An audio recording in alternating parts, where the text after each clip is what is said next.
Hey guys, Spence here. You know, maybe I should learn to forgive and let go. Vengeance is everything. Nah.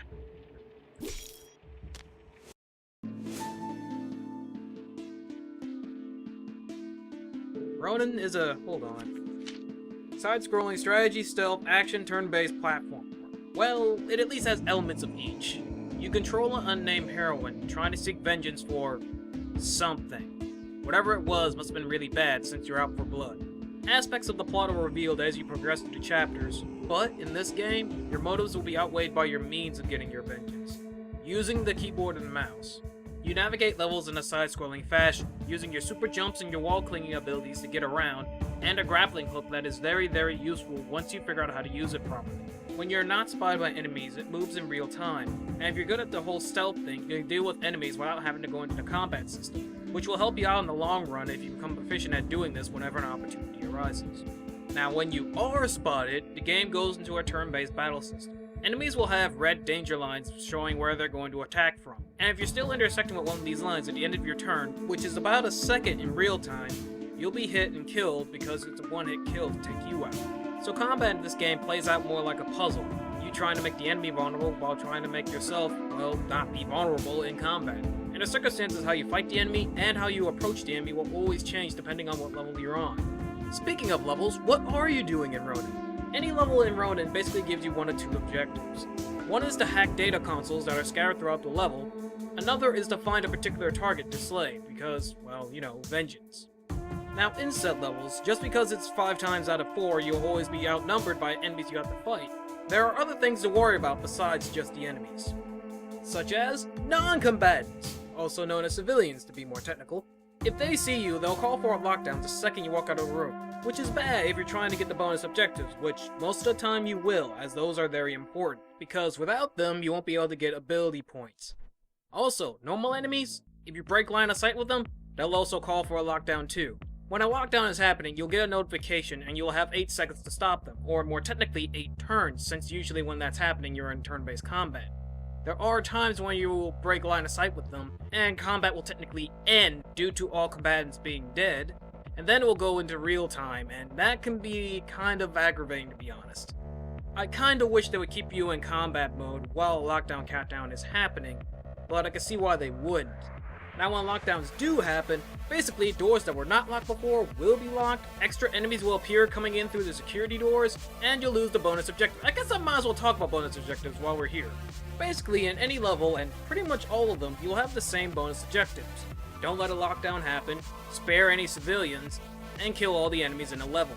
Them all being the same is okay, but I kinda wish they weren't. Like in certain levels, you might need to access a special terminal that is extra guarded. Or maybe you'll have to kill a particular employee that's there. That's actually a civilian, but... or something. I just wish for a little bit more from the bonus objectives. By completing all the bonus objectives in a level, you'll get a skill point that you can put into your skill tree, giving you skills that are vital for completing the game. The issue with this system is that it kinda expects you to solve the puzzles of how to do all the objectives in that level, which can be argued as bad or good. I honestly think it's really good in this scenario. In this game, it feels a lot better because of the simple fact that, well, everything is very puzzle-like. So if something doesn't work one way, you could try a different approach, and usually you'll end up succeeding as long as you're willing to experiment and try different ideas out. Now the skills themselves. To actually use them, you have to build up your skill meter. How do you do this, you may ask? Well, by stunning enemies by jumping into them like usual, or killing enemies. Both of these will build up your skill gauge, and doing so will allow you to use your skills that are at their respective thresholds. At first, I really didn't like it because I always felt like I never had the skills I needed at the right times. But as I played the game more, it sorta just clicked how you're supposed to go about fighting.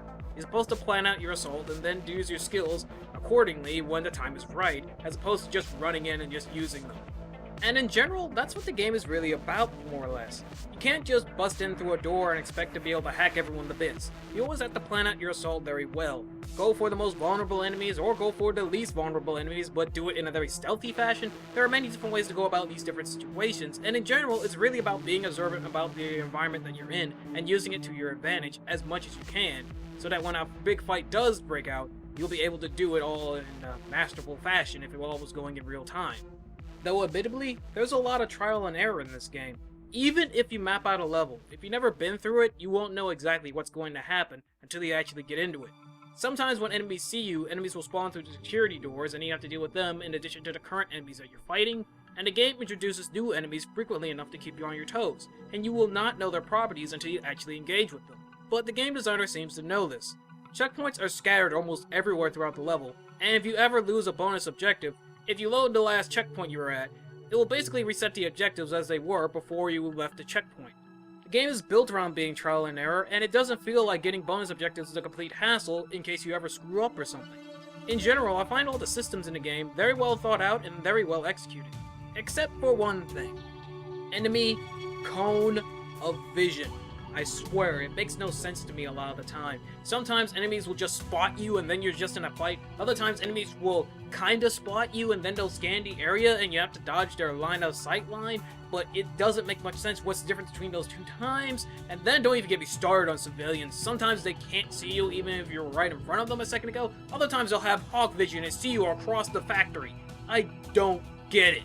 Presentation-wise, it's alright. I actually like the whole paper mache-ish look of the game. And the soundtrack is okay. A lot of the music is very ambient, except for the times you get into combat, then it gets a bit more energetic, but most of the time it's ambience. In short, would I recommend this game? Well, yeah, it's a very cool game, and if you happen to like side-scrolling, side-scrolling strategy, stealth, action, turn-based platforming games, or a particular Uma Thurman movie, this game is definitely for you. Well, maybe less the action part, but still. It's very fun to solve the puzzles, or go through the combat, I should say. And that in itself carries the game, as it always changes up the scenario that you're in. Though admittedly, like I said, the line of sight with enemies is not explained, and admittedly the game could be a little better in regards to explaining its systems, but in general, it's a very good game. And for $13, I think it's alright. You could say maybe 10, but honestly, I think helping out the dev in this case is very much so deserved.